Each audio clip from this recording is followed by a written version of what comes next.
Shalom saudara, selamat pagi saudara. Hari yang bersuka cita buat hidup kita.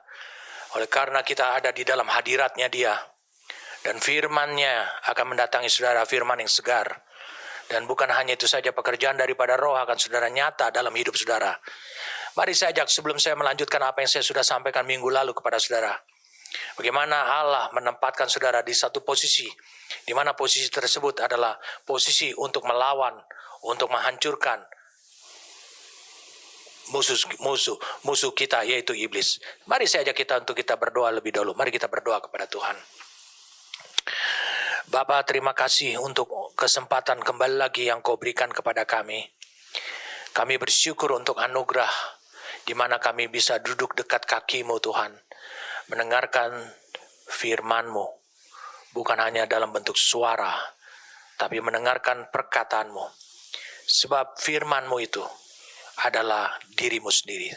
Kami berterima kasih karena Engkau sendiri bergemar untuk melihat diri-Mu Tuhan lewat hidup kami Tuhan. Pada saat firman itu mewujudkan diri menjadi diri kami Tuhan, sebenarnya Engkau melihat diri-Mu sendiri Tuhan. Hidup kami seperti cermin bagi diri-Mu Tuhan, di mana Engkau setiap saat Engkau ingin bercermin lewat hidup kami untuk melihat diri kami, melihat diri-Mu sendiri Tuhan. Bapa, terima kasih untuk minggu lalu bagaimana Roh-Mu yang kudus begitu dahsyat membawa kami bukan hanya kepada kemerdekaan, untuk mengingatkan apa yang telah Engkau kerjakan dalam hidup kami sejak kami dari dalam kandungan ibu kami. Terima kasih ketika kami lemah, ketika kami daya pikir kami belum tahu hal-hal itu. Terima kasih karena iman kami tidak dibangun menurut daya pikir kami. Kami bersyukur karena iman itu Engkau anugerahkan kepada kami Tuhan. Terima kasih Bapa. Kami siap saat ini bagi Engkau. Kami ada dan berfirmanlah buat kami. Demi nama Tuhan kami Yesus Kristus. Amin.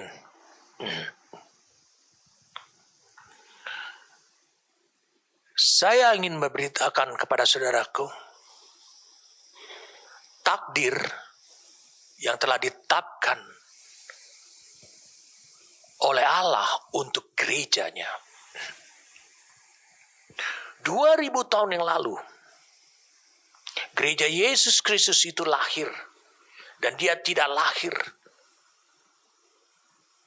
menjadi gereja yang tidak berdaya, menjadi sekumpulan orang-orangnya Allah yang tidak berdaya, ataupun dia lahir dengan kondisi yang plin-plan, tidak menentu arah hidupnya.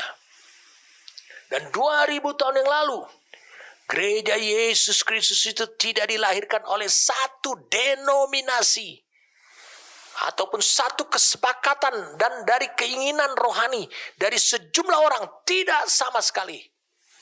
Gereja Yesus Kristus itu tidak dilahirkan dari denominasi.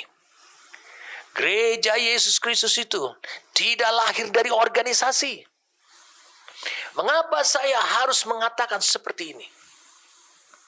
Supaya saudara tahu apa yang ditakdirkan buat gerejanya itu harus menjadi realita kehidupan kita sehari-hari di dunia ini, dalam peperangan rohani melawan iblis di dunia ini. Agar mencapai takdir yang Allah sudah takdirkan atau tetapkan ini, maka gereja Yesus Kristus lahir, muncul dengan karakteristik yang unik. Dan keunikan daripada gereja yang lahir ini, seperti minggu lalu saya sudah sampaikan kepada saudara, ada banyak mayoritas orang yang tidak tahu bahwa bagaimana mereka bisa selamat dan mengalami lahir baru dan bahkan melayani dan bahkan memberitakan Injil. Kira-kira mungkin 10 tahun, 20 tahun, 30 tahun yang lalu, mereka tidak tahu bahwa mereka telah diberikan pengalaman yang daya pikirmu belum engkau ketahui. Pengalaman itu adalah pengalaman ilahi ketika engkau ada dalam kandungan ibumu. Jadi gereja Yesus Kristus juga lahir dengan karakteristik yang unik. Seperti keunikan daripada pribadi saudara yang menyebutkan diri saudara adalah bagian daripada gerejanya.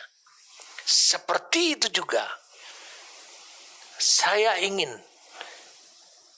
menunjuk kepada satu arah karakteristik yang unik daripada gerejanya ini. Seperti yang sudah saya sampaikan minggu lalu kepada saudara, adalah dengan kemampuan ilahi. Sejak Allah telah memilih saudara. Mari kita lihat dalam Efesus pasal pertama ayat 3 sampai ayat 5. Terpujilah Allah dan Bapa Tuhan kita Yesus Kristus yang dalam Kristus telah mengaruniakan kepada kita segala berkat rohani yang ditempatkan atau yang di dalam sorga. Sebab di dalam Dia Allah telah memilih kita sebelum dunia dijadikan, supaya kita kudus dan tak bercacat di hadapannya. Dalam kasih Ia telah menentukan kita dari semula oleh Yesus Kristus untuk menjadi anak-anaknya sesuai dengan kerelaan kehendaknya. Saya mau beritahu pada saudaraku, kita, saudara sudah dipilih, saudara sudah ditentukan, saudara sudah diketahui oleh Allah. Kapan saudara lahir baru? Kapan saudara lahir? Dan dikatakan Allah telah menyiapkan segala berkat rohani dalam sorga. Apa yang disebut dengan berkat rohani dalam sorga? Seluruh keberadaannya Allah. Seluruh kehidupannya Allah. Seluruh kemuliaannya Allah. Di dalam sorga. Saudara bisa melihat hal ini. Inilah yang disebutkan keunikan karakteristik daripada gereja yang lahir melalui pribadi-pribadi hidup saudara, yaitu yang disebut dengan kemampuan ilahi.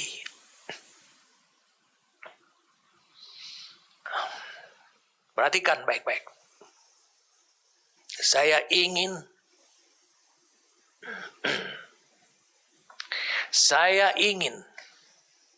supaya saudara memahami kemampuan ilahi ini dan tidak mengalami kemerosotan kemampuan dari waktu ke waktu.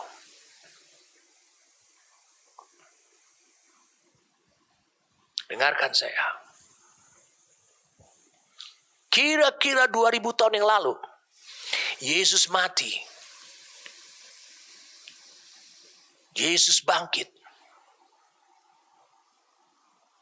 Yesus naik ke surga. Roh Kudus turun. Gereja menjadi nyata di dunia ini. Lalu kemudian hamba-hamba Tuhan, para rasul, mereka rela berkorban. Dibakar hamba-hamba Tuhan yang lain. Dimakan singa. Disalibkan, dipenjara.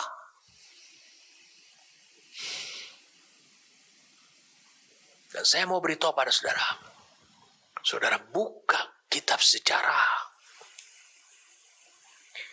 Kira-kira 200 tahun.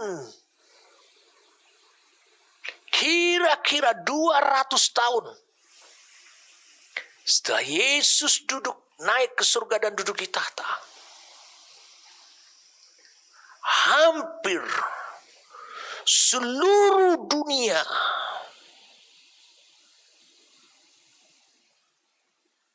menjadi orang percaya.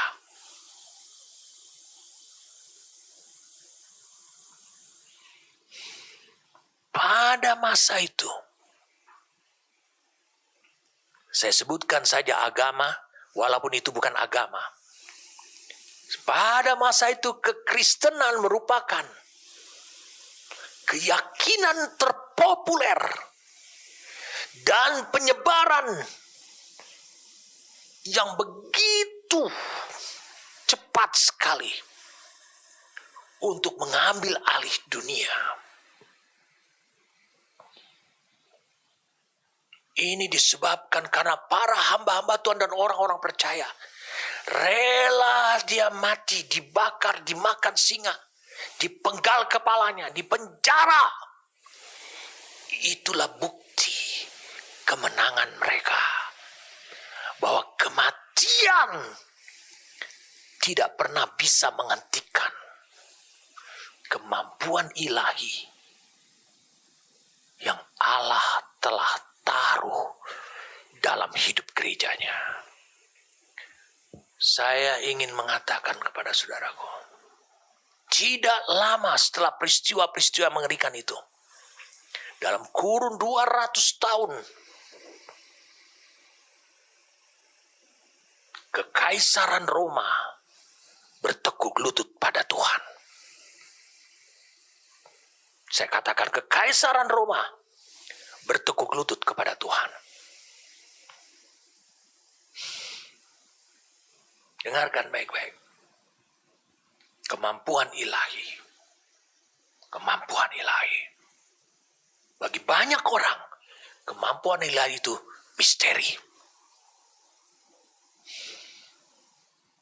Tapi yang minggu lalu saya sampaikan, kemampuan ilahi itu tidak lagi menjadi misteri. Karena apa? Iman membuat saudara bisa tahu. Membuat supaya saudara mengatakan, memang telah terjadi. Dan 2000 tahun yang lalu, Gereja Yesus Kristus, dengarkan saya, lahir bukan dari pengetahuan di kepala, dan juga bukan dari suatu doktrin yang nampak rohani. Mengapa dikatakan nampak rohani? Karena diambil dan diulas dari Alkitab. Dengarkan saya, perhatikan baik-baik. 2000 tahun yang lalu, Gereja Yesus Kristus lahir bukan dari pengetahuan yang ada di kepala manusia.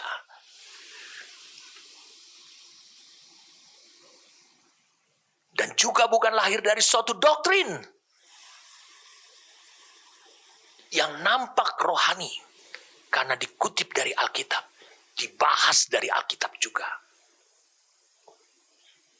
Saya mau beritahu pada poin yang terakhir ini. Gereja Yesus Kristus tidak lahir dari pengetahuan yang ada di kepala manusia. Dan dari doktrin yang nampak rohani. Saya ajukan satu pertanyaan pada saudaraku. Berapa banyak orang yang akhirnya pergi ke neraka meski dia anggota suatu gereja dengan doktrin dan pengetahuan Alkitab tertentu? Berapa banyak dari orang-orang yang akhirnya pergi ke neraka, binasa, karena mereka memasuki gereja dan di sana diajarkan pengetahuan Alkitab yang berasal dari kepala manusia. Dan mereka diajarkan pengajaran doktrin yang nampaknya rohani, yang kelihatannya jalannya lurus, kata Amsal, tapi ujungnya menuju maut. Saya mau beritahu pada saudaraku, setelah 2000 tahun yang lalu, bahkan setelah 200 tahun kemudian, gereja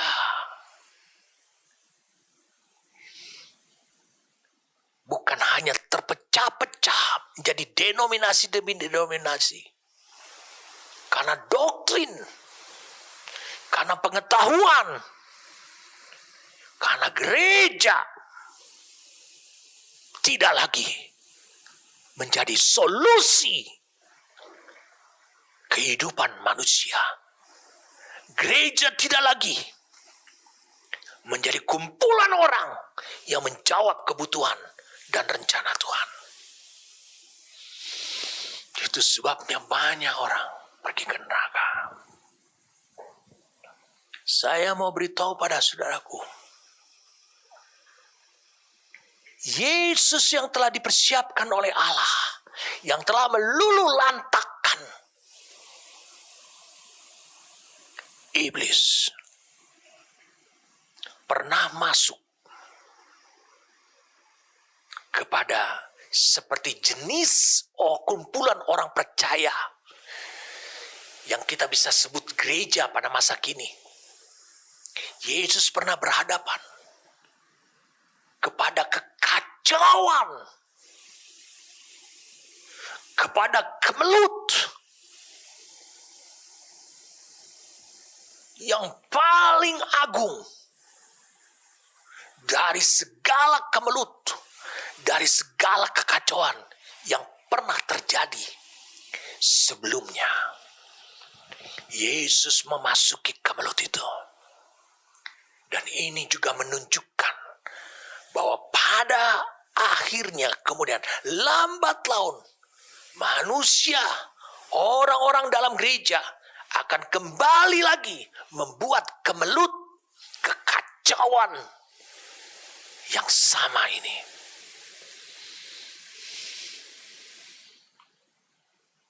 Mari saya ajak saudara untuk bisa melihat. Kita siapkan diri kita. Mari kita lihat sama-sama dalam Yohanes pasal yang keempat.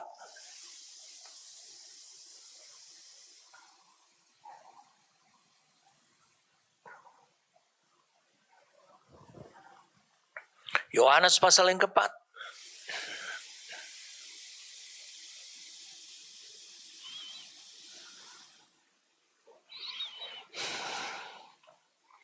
Ayat pertama. Ketika Tuhan Yesus mengetahui bahwa orang-orang Farisi telah mendengar bahwa ia memperoleh dan membaptis murid lebih banyak daripada Yohanes, meskipun Yesus sendiri tidak membaptis melainkan murid-muridnya, ia pun meninggalkan Yudea dan kembali lagi ke Galilea. Ia harus melintasi daerah Samaria. Ia harus melintasi daerah Samaria. Saudara masih ingat tadi apa yang saya sampaikan? Yesus memiliki suatu pengalaman.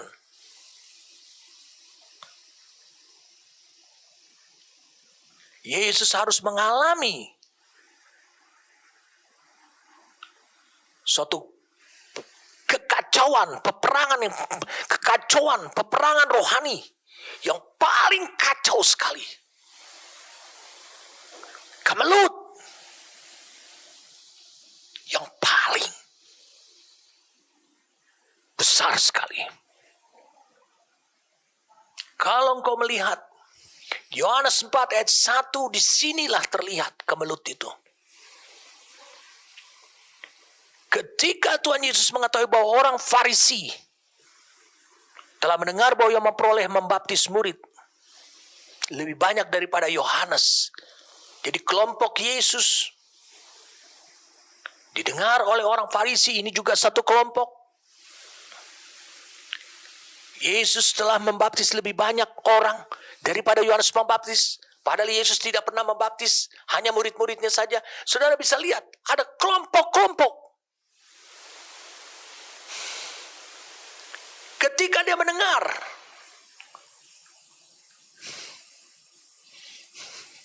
Yesus tahu ini tipuan iblis.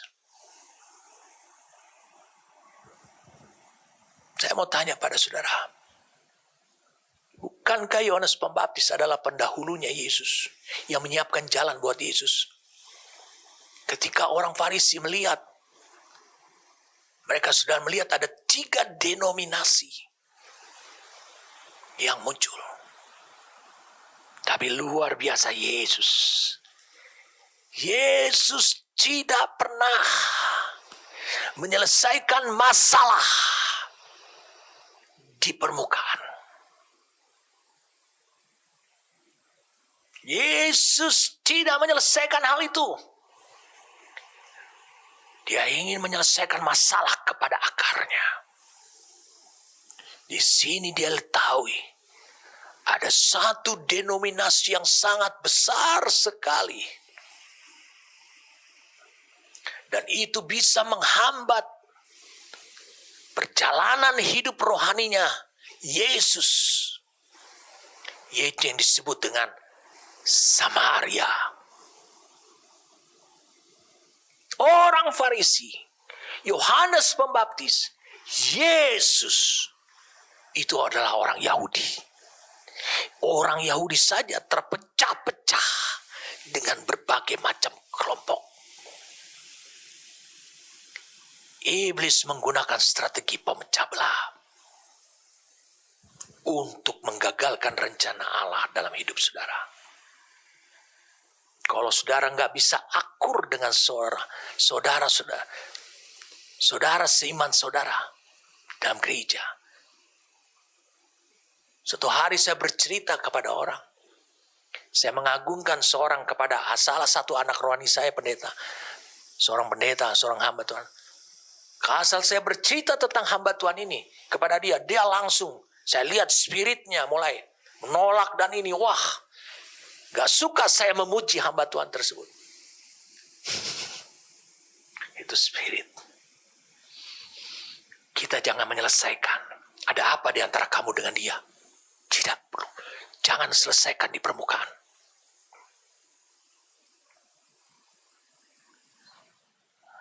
Alkitab mengatakan, ia pun meninggalkan Yudea. Dia meninggalkan problem permukaan tersebut. Kembali ke Galilea. Dan Alkitab mengatakan demikian. Ia harus melintasi daerah Samaria untuk mempercepat. Dia harus melintasi daerah Samaria. Dia harus. Apa yang menyebabkan dia harus? Bapa. Seolah-olah Bapa berkata, bukankah engkau telah memiliki pengalaman yang dahsyat meluluh lantakan iblis? Lihat pekerjaan iblis di mana-mana.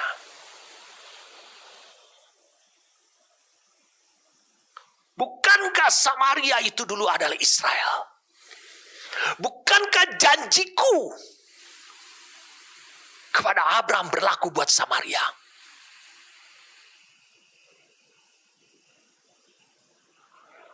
Bukankah mereka menjadi Samaria? Setelah anak Salomo tidak hidup seakurat Daud, Rehabeam menjadi terpecah menjadi Yerobeam.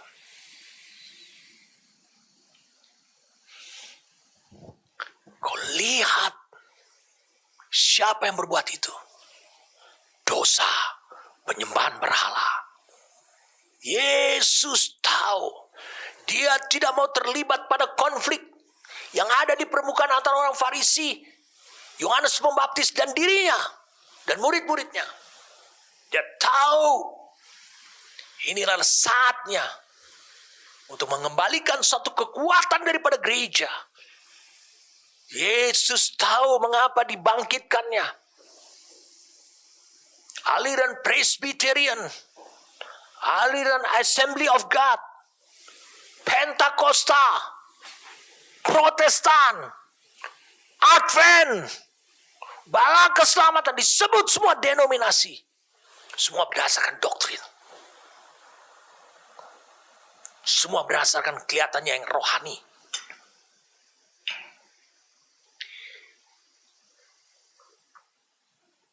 Saya ingin supaya saudara mengerti. Kata harus yang dikatakan oleh Yesus. Dia diberi tugas oleh Bapa. Kau memiliki potensi.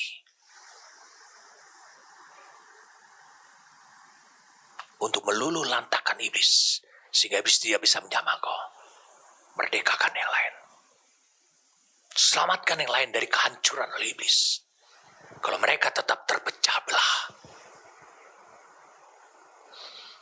Ayat 5, maka sampailah ia ke sebuah kota di Samaria yang bernama Sikar dekat tanah yang diberikan Yakub dahulu kepada anaknya Yusuf. Di situ terdapat sumur Yakub.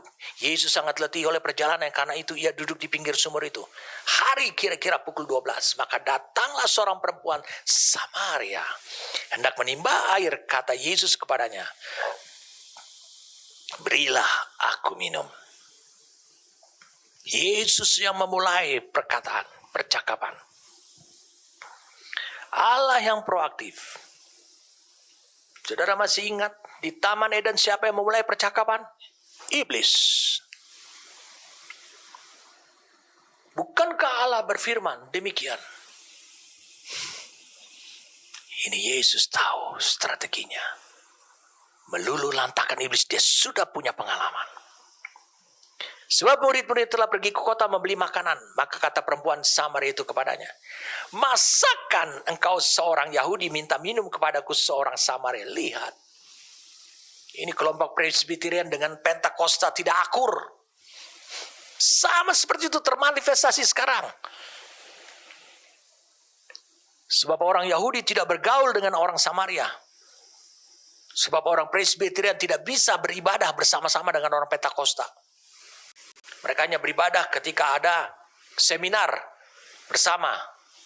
Ada kebutuhan masing-masing. Tapi setelah itu mereka akan kembali ke gereja mereka masing-masing. Mereka sulit untuk menerimanya. Ini saudaraku bisa lihat apa yang terjadi pada masa sekarang ini. Kau jangan hanya menyelesaikan permukaannya. Kau harus bisa menyelesaikan sampai kepada akarnya. Seorang wanita kecil, wanita sederhana, di sumur, di kota Sikar, di Samaria, Yesus berkata, berilah aku minum. Lalu wanita berkata, dia bilang begini, seorang Protestan meminta saya, seorang Pentakosta, untuk memberikan minum air. Masakan engkau seorang Yahudi, bilanglah orang Yahudi ini orang Protestan. Masakan engkau seorang Protestan meminta saya seorang Pentakosta untuk memberikan minum air,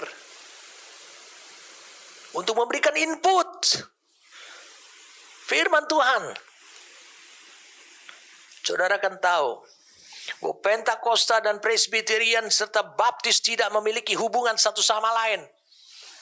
Itu sebabnya, saudara, apa yang dikatakan di Yohanes pasal 4 ini, itu merepresentasikan kondisi saat ini. Makanya wanita itu bilang begini, kenapa engkau seorang Yahudi meminta kepadaku seorang Samaria untuk minum air? Tidak tahukah kamu? Yesus juga tahu. Tapi dia nggak tahu misinya Yesus. Harus melintasi Samaria dan mampir di sana. Tidak tahukah saudara, bahwa saat orang Yahudi, dengarkan saya, melihat orang Samaria, karena dilihat dari bajunya, raut mukanya, maka mereka akan mengambil jalan di sisi lain, dan mereka tidak saling melihat dan tidak saling menyapa, sebab mereka tidak memiliki hubungan dengan yang lain. Bahkan kalau engkau baca di ayat 19, baca kata perempuan itu kepadanya, Tuhan nyata sekarang padaku bahwa engkau seorang nabi. Lalu kemudian dia bilang ayat 20, meskipun Yesus itu nyata, diakui sebagai nabi, nenek moyang kami menyembah di atas gunung ini, tetapi kamu katakan bahwa Yerusalemlah tempat orang menyembah. Saya mau beritahu pada saudaraku, Nabi Yesaya hidup, nabi-nabi yang lain hidup di masa telah terjadi perpecahan tersebut. Dan saudara bisa lihat, nabi tidak bisa menyelesaikan masalah itu. Yesus datang untuk menghentikan masalah itu, membuat pekerjaan iblis berakhir dengan roh denominasi, dengan kekuatan-kekuatan perpecahan seperti itu, supaya kembali lagi orang bisa melihat gereja Tuhan itu adalah utuh.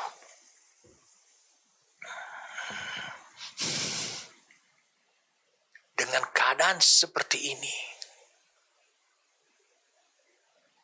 berapa banyak anak muda yang sedang tumbuh kembang dan dalam kondisi kejiwaan memiliki banyak pertanyaan tentang kehidupan yang belum terjawab.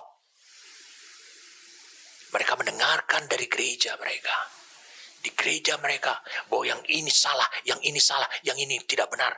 Apa yang dikerjakan oleh gereja lain. Saudara, jangan mengatakan begini, harus katakan begini. Ada yang mengatakan, ya kita harus menyebut Yesus itu adalah Yesua, Hamasya. Allah itu Yahweh, karena Allah itu milik dari agama tertentu. Saya pengen saudara membuat sesuatu yang akur. Kalau kata Allah dipakai oleh agama tertentu, saudara bisa lihat nggak? Ada spirit perpecahan. Itu yang dibawa oleh orang. Dan dia ketika menyebutkan seperti itu, dia merasa dirinya benar. Bagi saya pribadi adalah, jangan bawa nama Allah. Pakai nama. Bahasa Cina, bahasa Inggris. Jadi saudara bisa lihat, ketika anak-anak muda ini datang, ketika orang yang sudah kepayahan kehidupan di luar dengan mabuk, narkoba datang, lalu mereka dilarang untuk hal-hal seperti itu. Bukan untuk menjawab kebutuhan, bukan untuk menjawab kelemahan mereka, bukan untuk solusi kelemahan mereka, sehingga akhirnya berujung mereka menuju semua kepada kebinasaan. Ada orang mengatakan ini, tidak ada rapture, tidak ada ini, tidak ada pengangkatan, tidak ada ini. Wow. Jangan ikuti seperti itu sesat. Saya mau beritahu apa yang dilakukan oleh Yesus. Yesus pergi ke kekacauan rohani akibat telah dibom atom oleh setan. Dan dia pergi untuk menghentikan itu.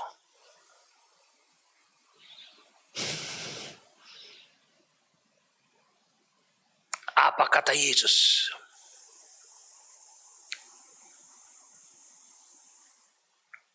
Yesus berkata pada perempuan itu, jika engkau tahu siapa yang berbicara atau berkata-kata kepada engkau, jika engkau tahu. Jadi persoalannya, perpecahan itu terjadi karena kita tidak tahu. Ketika kita di gereja, sebenarnya siapa yang berkata-kata? Kita hanya menerima dan menyambut perkataannya manusia. Tapi jika engkau tahu siapa yang berkata-kata kepadamu, yang berkata-kata melalui hatimu, hati nuranimu. Oh, jika engkau tahu, saya ingin saudara bisa melihat. Kita harus punya visi. Visinya Tuhan. Itu yang penting buat kita. Jangan memiliki visi pribadi. Sebab kalau kau memiliki visi pribadi, Yesus tidak pernah memiliki visi pribadi. Dia memiliki visinya Tuhan. Dia harus melintasi Samaria. Dia harus melewati Samaria. Dia tahu dia akan membenahi untuk seterusnya Samaria. Saya mau beritahu pada saudaraku, di kisah para rasul, saya mau beritahu pada saudara ya, Kisah Para Rasul.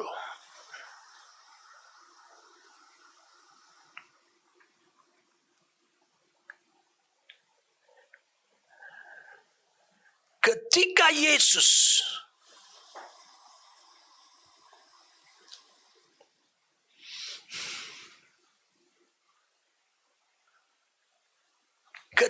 Yesus mengatakan di Kisah Rasul 1 ayat 8, tetapi kamu akan menerima kuasa kalau Roh Kudus turun ke atas kamu.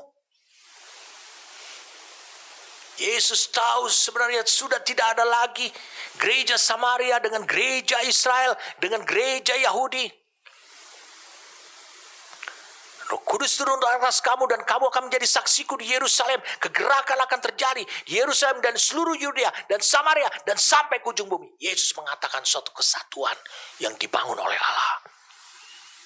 Saudara tahu apa yang terjadi kemudian? Filipus pergi ke tanah Samaria setelah pencurahan Roh Kudus. Seluruh Samaria bertobat. Simon, seorang tukang tenung, bertobat. Gereja di Samaria dibangkitkan. Satu ayat yang luar biasa. Sangat luar biasa. Dikutip dalam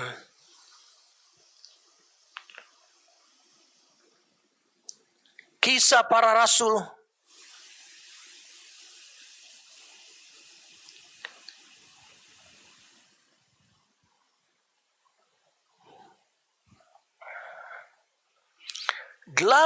ayat 14. Ketika rasul-rasul Yerusalem, bukankah mereka orang Yahudi, rasul-rasul? Ya. Mendengar bahwa tanah Samaria telah menerima firman Allah, mereka mengutus Petrus dan Yohanes ke situ. Hancur sudah pekerjaan iblis ribuan tahun sebelumnya yang membelenggu. Makanya Yesus tahu dia memasuki kekacauan yang paling kacau sekali daripada rencana gereja Tuhan akan dibangun. Saudara harus bisa melihat visi seperti ini. Bukan visi pribadi untuk membesarkan gerejamu, untuk membuat jumlah jemaat makin bertambah. Dampaknya bangun sekolah ini, bangun melakukan ini. Tapi kau memiliki visi pribadi. Kau harus memiliki visi Tuhan. Yesus mengatakan, jikalau engkau tahu di ayat yang ke-10-nya tentang karunia Allah. Siapa yang dikaruniakan Allah? Siapa merupakan pemberian Allah buat hidup saudara? Dan jikalau engkau tahu siapakah dia yang berkata-kata kepadamu, berilah aku minum. Niscaya kalau engkau tahu, bukan kalau engkau merespon. Ingat, wanita ini tidak pernah memberikan air pada akhirnya kepada Yesus. Tidak pernah. Tapi dia sampai kepada titik yang diinginkan oleh dia tahu. Itulah visi Tuhan.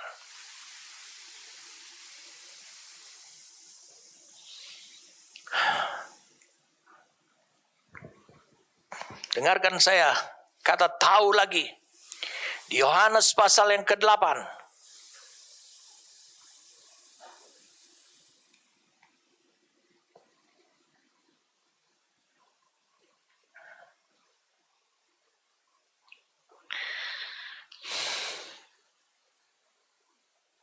Dan kamu akan mengetahui kebenaran. Dan kebenaran itu akan memerdekakan kamu. Yesus mengatakan begini. Kalau jika pada wanita Samaria, di tempat pusat teritorial peperangan yang dikuasai oleh si jahat, oleh iblis, dia berkata kepada seorang wanita yang gak ada apa-apanya, yang gak memiliki kekuatan spiritual. Jikalau engkau tahu siapa yang berbicara kepadamu ini, jikalau engkau tahu aku, karena awalnya engkau berkata, masakan engkau seorang Yahudi, engkau hanya tahu aku orang Yahudi, engkau tidak tahu aku sebagaimana Tuhan melihat aku. Sebagaimana murid-muridnya melihat aku. Yesus pernah mengatakan, kamu akan tahu kebenaran. Dan kebenaran itu akan memerdekakan kamu. Dengarkan saya.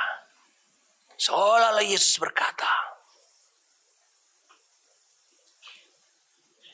jangan hanya tahu kata-kata firman,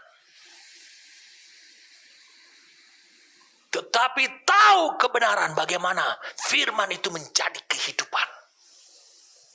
Maka dibutuhkan hikmat.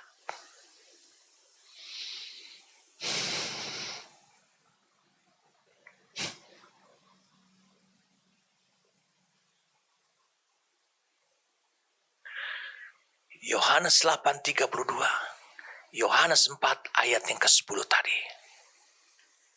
Saudara bisa menghubungkan itu. Karena itu berkaitan erat sekali. Jikalau engkau tahu tentang karunia Allah, yang anugerahkan Allah kepada dirimu, dan tahu siapa yang berkata-kata ini. Kemudian Yesus pernah mengatakan dalam Yohanes 14,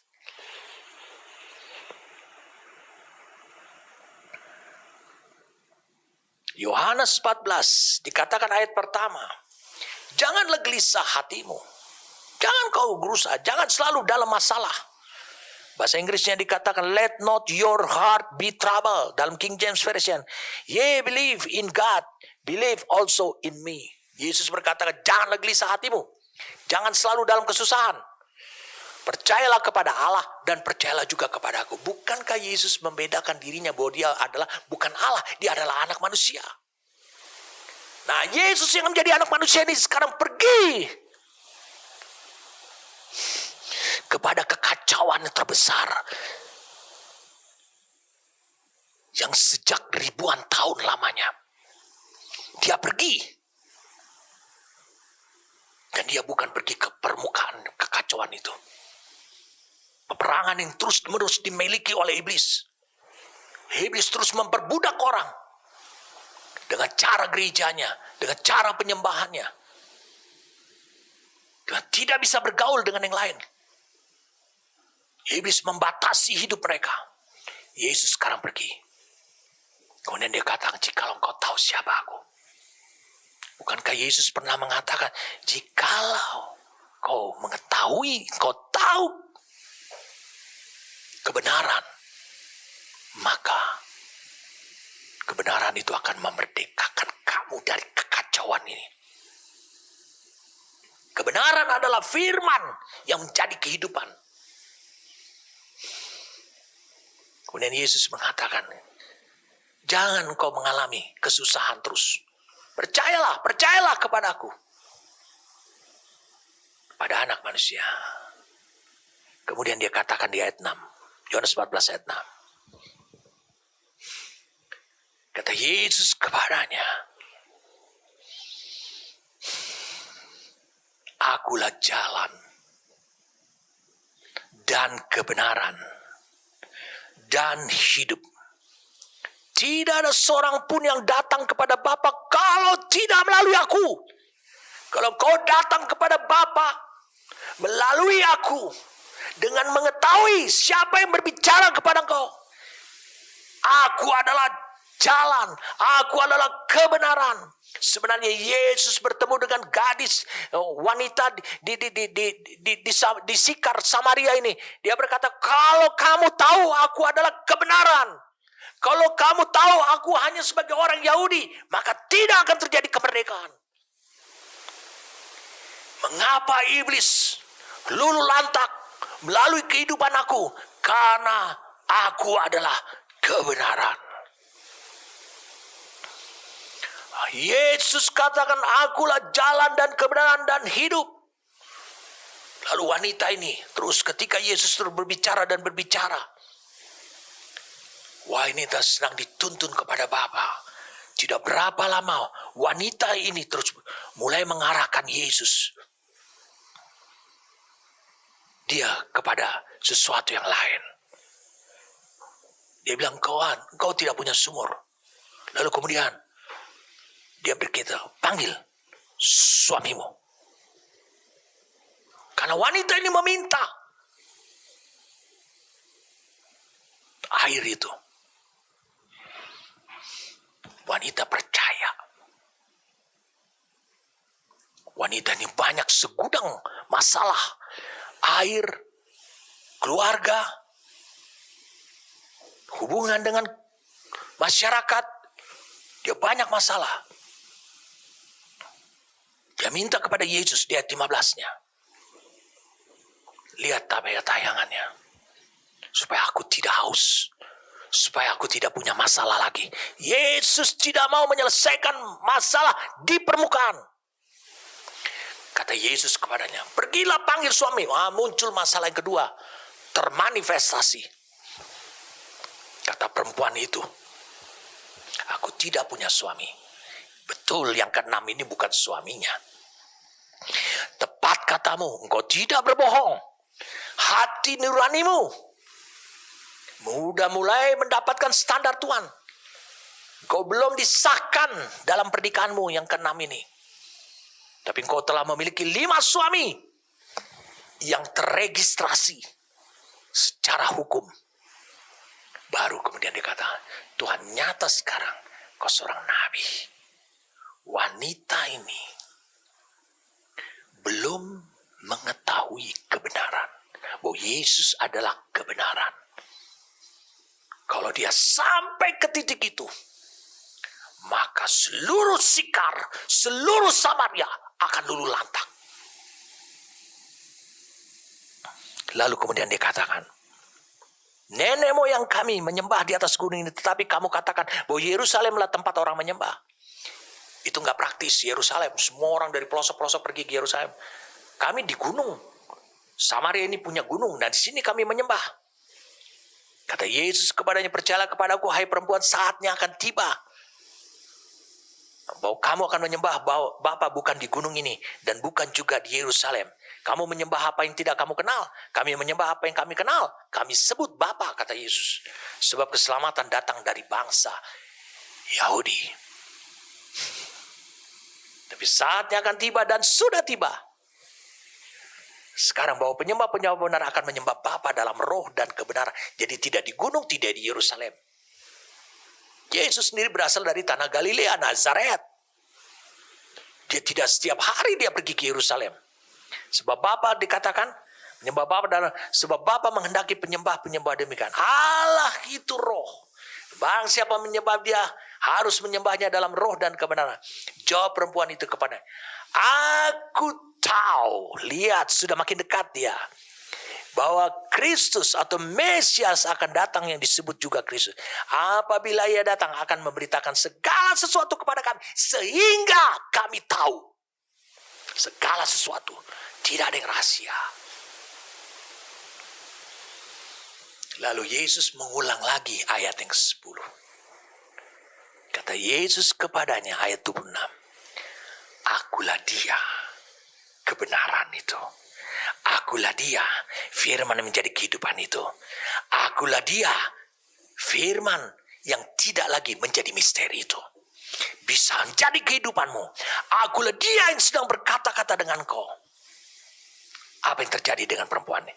Maka ayat 28, perempuan itu meninggalkan tepayannya di situ, lalu pergi ke kota dan berkata kepada orang di situ, mari lihat, di sana ada seorang yang mengatakan kepada segala sesuatu yang telah kuperbuat. Mungkinkah dia Kristus itu? Maka mereka pun pergi keluar kota lalu datang kepada Yesus. Sementara itu murid-murid mengajak dia, dan banyak orang. Saudara bisa lihat hal-hal yang kontradiksi terjadi.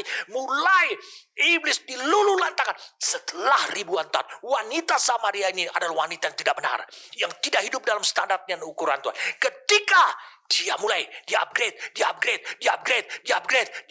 sehingga di akhirnya dia mengetahui, jikalau engkau tahu siapa yang berkata-kata kepadamu, jikalau engkau tahu siapa aku ini, jikalau engkau tahu kebenaran, maka kebenaran itu akan memerdekakan hidup saudara. Engkau tidak akan memiliki lagi belenggu-belenggu setan dalam kehidupanmu. Engkau akan dimerdekakan. Yesus kerjakan ini untuk area-area di mana iblis mencengkram, memperbudak orang. Bukan hanya wanita ini. Wanita ini di siang hari bolong mencambil air karena waktu itu adalah sepi. Tapi di sekarang menjadi speaker, menjadi pengeras suara untuk mengatakan, Mesias aku ketemukan, kebenaran itu aku temukan. Aku merdeka dari rasa malu. Aku merdeka dari dosa-dosa yang lampau. Kalau hidup saudara terus menerus berada di posisi bertahan menghadapi iblis, tak terkalahkan, bagaimana engkau bisa masuk ke satu area yang disebut dengan kekacauan, paling kacau.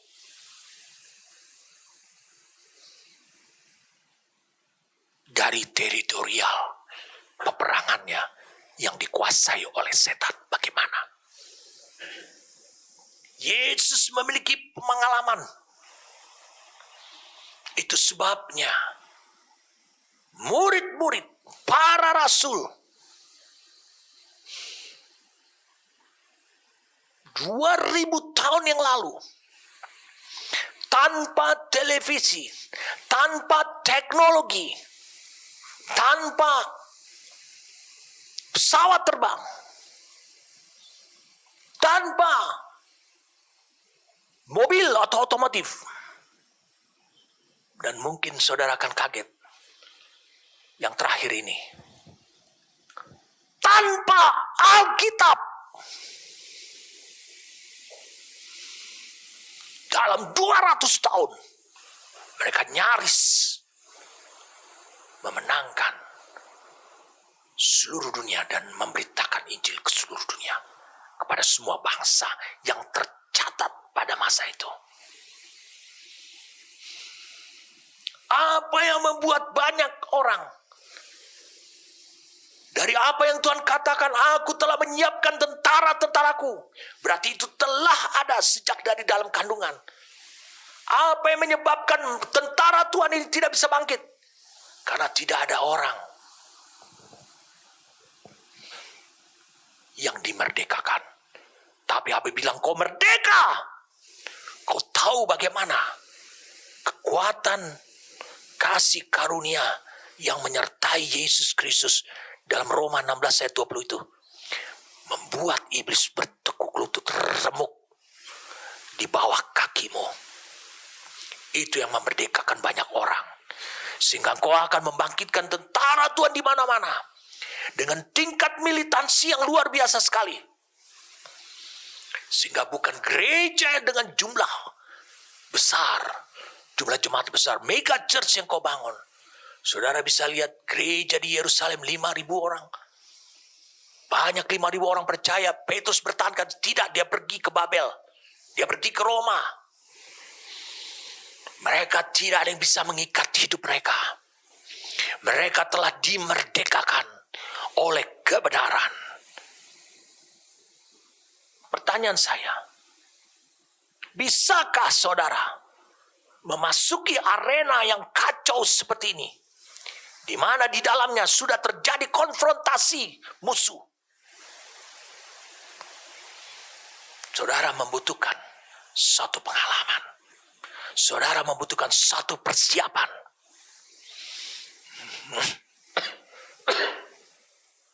Saya ingin saudara bisa melihat Efesus pasal yang kedua, ayat 11 mulainya. Karena ingatlah bahwa dahulu kamu sebagai orang-orang bukan Yahudi, berarti Samaria, menurut daging, yang disebut orang-orang yang tak bersunat oleh mereka yang menamakan dirinya sunat, yaitu sunat lahiriah yang dikerjakan oleh tangan manusia. Bahwa waktu itu kamu tanpa Kristus, sama, tidak termasuk warga Israel, dan tidak mendapat bagian dalam ketentuan-ketentuan yang dijanjikan, tanpa pengharapan dan tanpa Allah di dalam. Tetapi sekarang, di dalam Kristus Yesus, kamu yang dahulu jauh sudah menjadi dekat oleh darah Kristus. Siapa yang pergi kepada mereka, Paulus. Bagaimana Paulus dibangun oleh Tuhan, oleh kasih karunia Yesus Kristus menyertai hidupnya, menjadi militansinya Tuhan. Paulus pergi ke medan peperangan paling kacau, di mana terjadi perpecahan dan perbudakan oleh iblis. Ayat 14, karena dialah damai sejahtera kita yang telah mempersatukan kedua pihak dan telah merubuhkan tembok pemisah, yaitu perseteruan. Sebab dengan matinya sebagai manusia, ia telah membatalkan hukum Taurat dengan segala perintah dan ketentuannya, untuk menciptakan keduanya menjadi satu, dikatakan manusia baru di dalam dirinya, dan dengan itu mengadakan damai sejahtera, dan untuk memperdamaikan keduanya di dalam satu tubuh dengan Allah oleh salib, dengan melenyapkan perseteruan pada salib itu. Yesus tahu semua denominasi dan perpecahan-perpecahan, karena denominasi, karena perbedaan-perbedaan latar belakang, itu bisa dipersatukan melalui jalan. Makanya dia pernah mengatakan, akulah jalan supaya engkau kembali lagi dalam kesatuan, kembali kepada Bapa. Yesus meluluh lantakan semua teritorial peperangan yang dikuasai oleh iblis bertahun-tahun lamanya. Manusia tidak bisa. Denominasi, saya belum beritahu saudara, itu adalah perbudakan rohani yang membuat saudara selalu akan mengalami kekalahan dan kegagalan mencapai destiny ataupun tujuan Tuhan. Nah, saya ingin menantang saudara seperti minggu lalu. Saudara tidak diminta oleh Tuhan untuk memiliki pengalaman menghasilkan suatu gereja lokal yang besar dan berhasil. Allah menghendaki supaya saudara memiliki persiapan pengalaman ilahi, sehingga saudara memiliki potensi ilahi.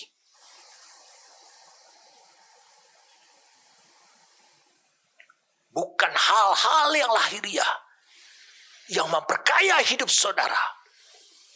Ingat, 2000 tahun yang lalu,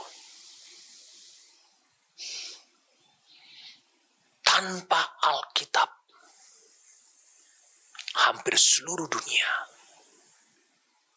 bisa dicapai dan menjadi orang percaya hanya oleh karena mereka memiliki firman yang hidup yang ada di dalam diri mereka. Firman yang hidup di dalam diri mereka, yang mereka bawa dalam langkah hidup mereka, itu menjadi kemampuan ilahi yang saya maksudkan itu.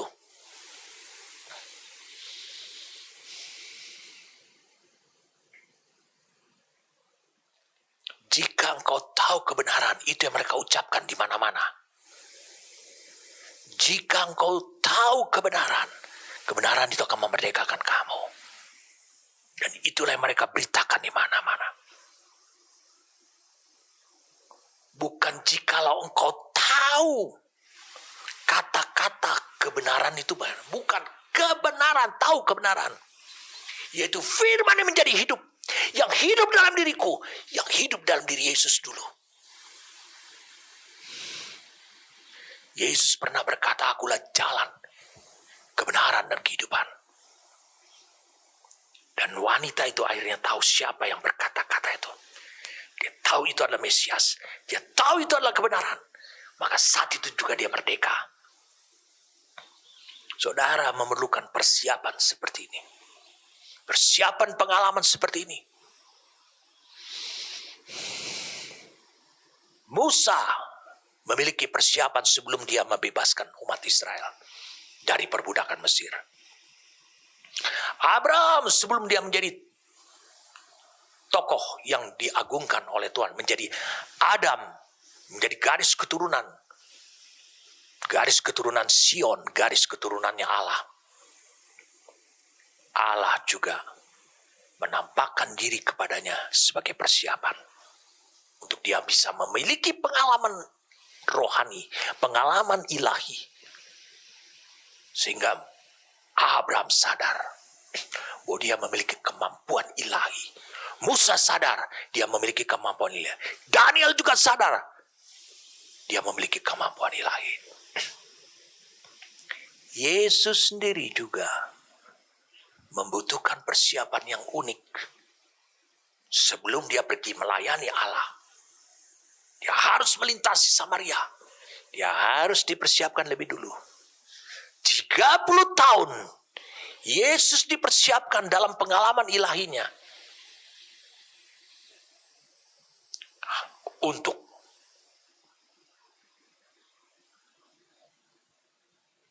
pergi ke kekacauan peperangan rohani, di mana dalam masuk kepada teritorial yang dikuasai oleh iblis, salah satu di Samaria, di tempat-tempat lain, Yesus juga harus disiapkan. Dan persiapan itu adalah 30 tahun. Tanpa persiapan, tanpa pengalaman yang unik, tanpa kemampuan ilahi yang unik, maka semua upaya saudara melayani, saudara merasa saudara telah melayani sebagai gerejanya, itu akan mudah digagalkan, akan mudah dikalahkan oleh iblis.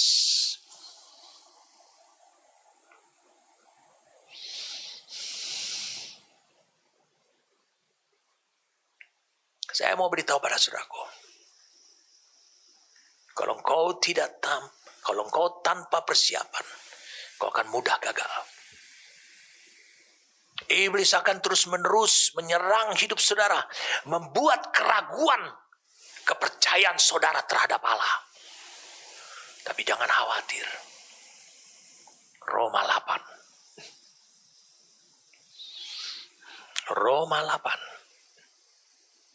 ayat 31. Sebab itu apakah yang akan dikatakan tentang semuanya itu? Jika Allah di pihak kita, siapakah akan melawan kita?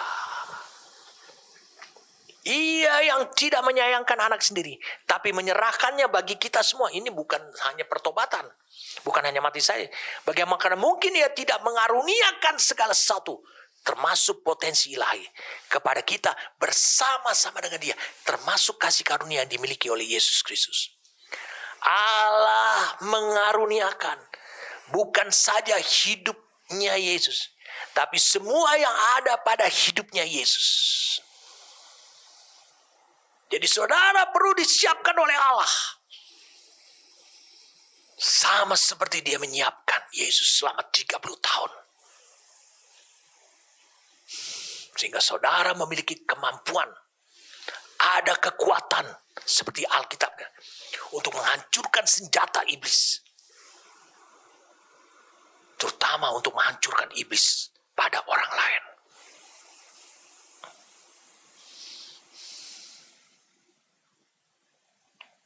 Saya mau beritahu pada saudaraku, apa tujuan saya mengatakan,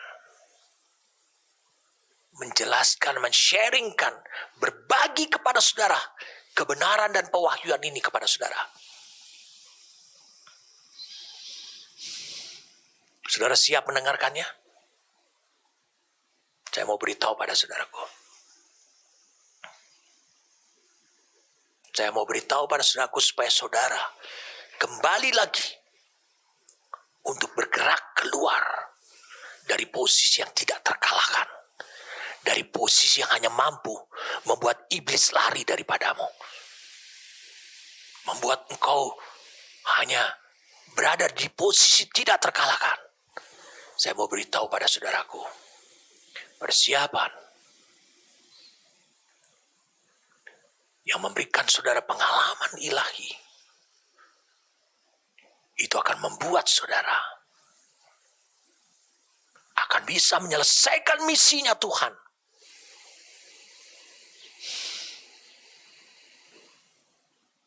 Saya mau beritahu pada saudaraku, saudara akan bisa menyelesaikan misinya Tuhan di posisi teritorial iblis. Saudara akan bisa menyelesaikan misinya Tuhan di posisi di dalam area kekuasaan teritorial iblis. Sebab Allah tidak mengtakdirkan hidup saudara berada di posisi yang tidak terkalahkan. Tapi Allah mentakdirkan hidup saudara supaya saudara menang dan menghantam iblis.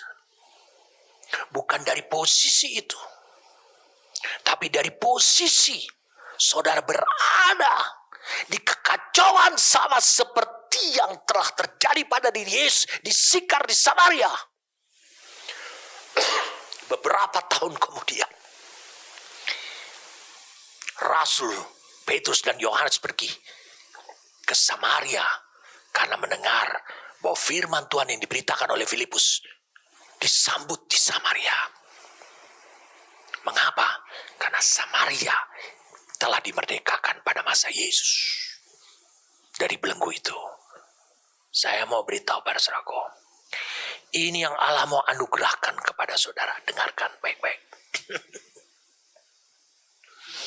Sebelum kita berdoa,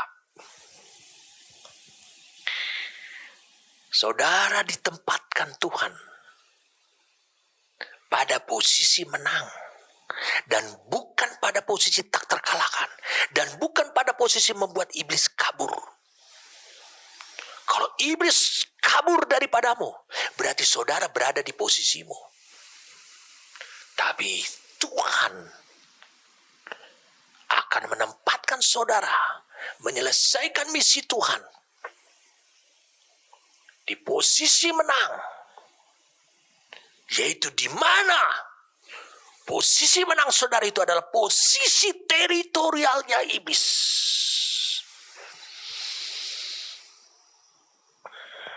2 Korintus 4 ayat 8.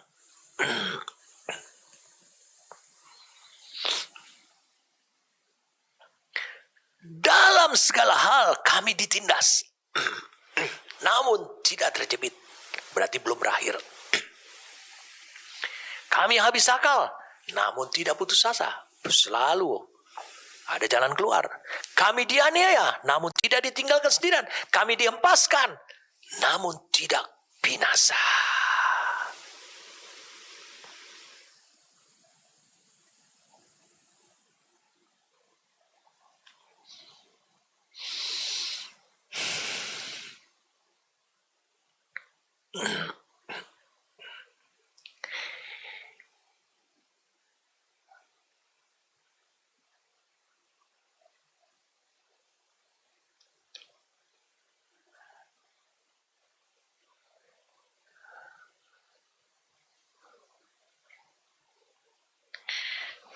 Saudara tahu posisi ini di ayat 89? Dalam segala hal kami ditindas. Ditindas siapa? Si jahat. Namun tidak terjepit. Namun tidak habis akal. Namun tidak putus asa. Dianiaya. Namun tidak ditinggalkan sendirian. Siapa yang bisa berbuat itu? Itulah karena engkau memasuki teritorialnya iblis. Namun tidak binasa. Jika saudara tidak menempatkan posisi rohani yang tepat seperti ini. Ini adalah posisi rohani yang tepat. Maka suatu saat iblis tetap akan kembali untuk memerangi saudara. Dalam setiap perjalanan rohani saudara. Tapi kalau saudara berada di posisi sama seperti yang dialami oleh Paulus. Di mana itu ada posisi teritorial kekuasaannya iblis. Dan saudara sedang melaksanakan misinya Tuhan. Sebab itu, ini adalah strategi. Ini adalah strategi yang Allah tempatkan.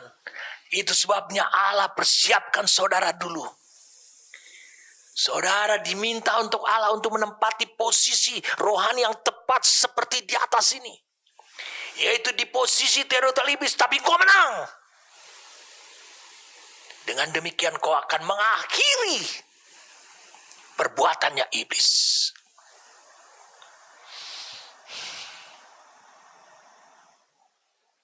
Ini adalah strateginya iblis. Dan ini adalah strateginya Allah. Menempatkan saudara di posisi teritorial kekuasaannya iblis, di mana sedang berkecamuk kekacauan paling besar sekali, seperti 2 Korintus 4 ayat 8 dan 9. Saudara harus ingat, iblis telah kehilangan hikmat ilahinya Allah. Saudara memasuki areanya dia, sama seperti Yesus memasuki Gerasa, berjumpa dengan roh legion 6.800 orang. Iblis bingung. Saudara mau membuat iblis bingung. Ingat, iblis mudah bingung. Kalau saudara memasuki posisi teritorialnya iblis ini, saudara menyelamatkan orang-orang seperti di Gerasa. Saudara menyelamatkan seperti wanita Samaria ini. Saudara menyelamatkan seperti Filipus menyelamatkan kota Samaria. Iblis akan bingung. Iblis bingung karena Yesus dan Paulus. Dan juga iblis bingung karena Yesus dan Paulus serta saudara sebagai gereja dihantam bertubi-tubi penderitaan di area kekuasaannya. Bahkan hal yang buruk sudah tidak kepalang lagi. Luar biasa terjadi. Tapi mengapa engkau tidak bisa dihentikan? Mengapa setiap area daripada iblis makin lama makin sempit, makin sempit, makin sempit?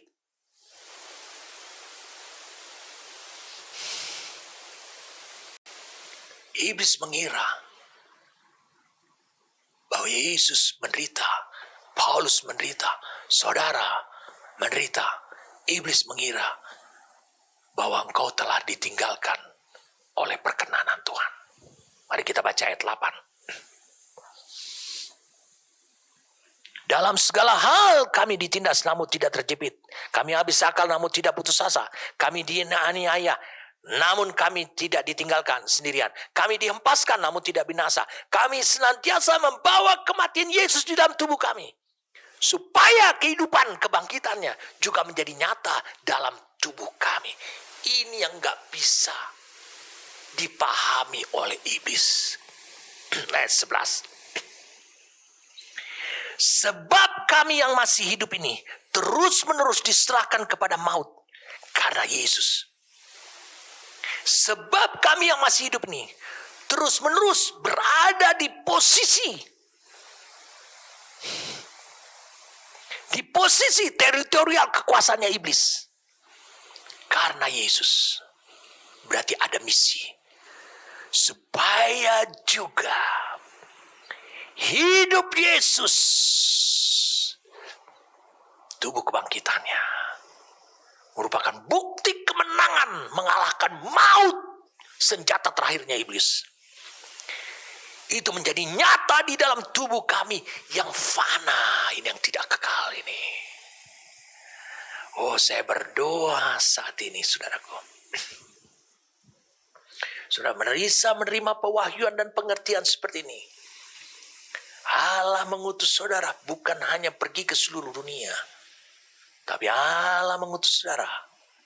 Sebelumnya Allah telah menyiapkan saudara lebih dahulu, supaya saudara memiliki pengalaman ilahi. Dan Allah mau saudara bukan hanya berada di posisi tak terkalahkan. Allah mau supaya saudara bukan hanya berada di posisi bisa mengusir iblis. Allah mau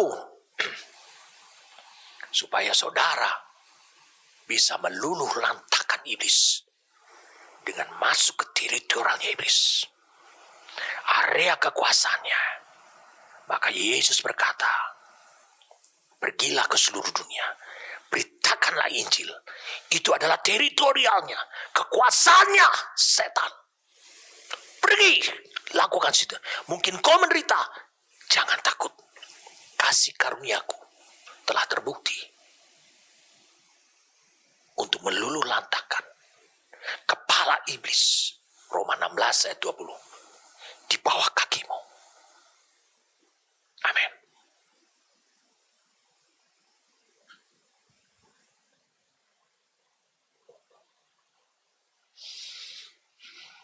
Saudara harus mengerti,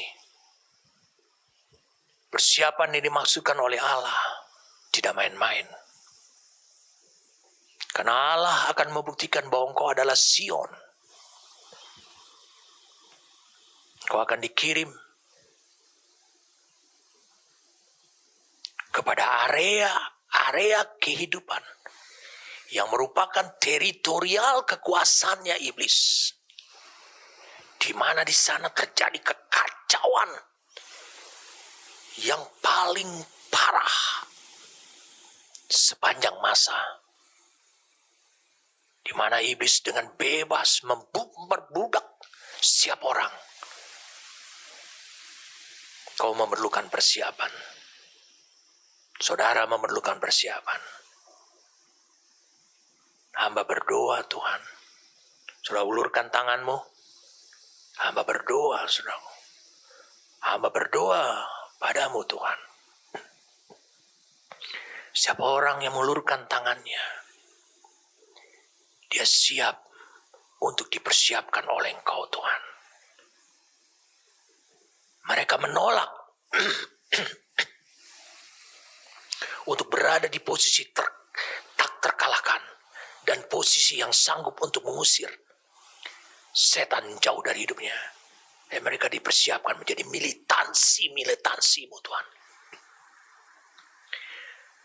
Tuhan, kau melihat sejumlah orang yang mengulurkan tangannya. Ini adalah generasi Kristus yang dengan militans tak terhentikan, sanggup menerobos apa saja, membawa misi Tuhan berhasil ke segala tempat, mengambil alih dunia ini dengan firman yang hidup, bukan dengan kekuatan teknologi, bukan dengan hal-hal yang lahiriah. Saya mau sambil kita berdoa, saudaraku, saya mau memperingatkan saudara, tidak ada hal-hal yang lahiriah daripada iblis. Kalaupun saudara melihat hal yang lahiriah itu adalah permukaannya, itu sebabnya jangan saudara terkecoh, karena dia adalah pembohong, dia adalah pendusta, dia adalah penipu, dia adalah penyesat. Hamba berdoa pada saat ini juga Tuhan, berikan kami mata visi seperti Engkau melihat juga Tuhan. Jauhkan daripada diri kami untuk kami lari dari panggilan-Mu Tuhan. Lari dari takdir yang telah Engkau tetapkan Tuhan. Untuk membangun gereja, membangun kehidupan semegah hanya untuk kemegahan hidup kami. Hamba berdoa pada saat ini bagi mereka yang mengulurkan tangannya. Terimalah pada saat ini juga. Saya mau berkata pada saudaraku, pada saat ini juga Allah membawa engkau ke dalam pengalaman demi pengalaman. Pengalaman demi pengalaman. Agar tempat yang telah disiapkan oleh Tuhan, posisi perang, melawan iblis, meluluh lantakkan iblis, kemenangan di teritorial kekuasaan iblis, itu menjadi posisi rohanimu. Dari sekarang sampai selama, terimalah apa yang dikerjakan oleh roh dan firman. Kami bersyukur padamu demi nama Tuhan kami Yesus Kristus. Amin.